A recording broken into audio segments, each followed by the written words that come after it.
I think George Washington's decision on whether or not to attend the 1787 Constitutional Convention was the most difficult decision of his entire public life, for several reasons.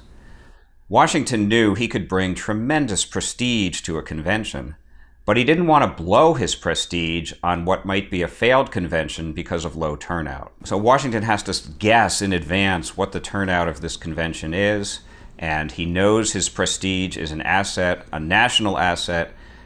He needs to spend it at the right moment, and he's just not sure this is the right moment. Now, what his friend James Madison did as a member of the Virginia legislature was simply to go ahead and place Washington's name on Virginia's list of delegates to the convention. Well, when Washington found out what Madison had done, Washington was angry, and he told Madison, "Get my name off the list. I'm not going to that convention." Madison's response was, "No, General Washington, you've got it all wrong. Your name needs to stay on the list. We're going to circulate the list to the other states. They will see, aha, this is the big convention. George Washington is going to be there. We need to send our best men." And that's really how it worked out in the end. Washington's name stayed on the list. It was circulated to the other states. There was a full turnout, and Washington could attend. Another reason Washington was reluctant to attend the convention is he made a promise to the American people when he resigned from being commander-in-chief in 1783.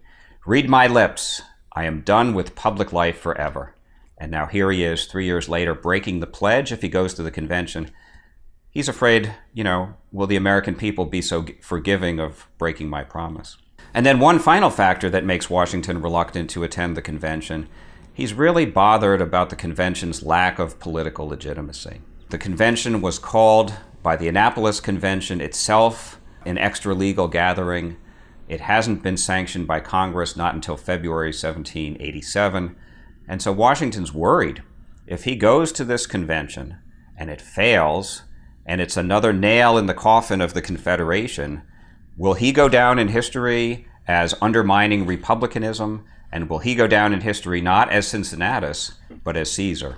But I think what happens in the end with Washington is he realizes that he will look worse if he doesn't go to the convention than if he does. And he's always obsessed about his reputation and how he will look. But he's worried, with republicanism failing, if I don't step forward at this moment, will I be blamed if the convention fails?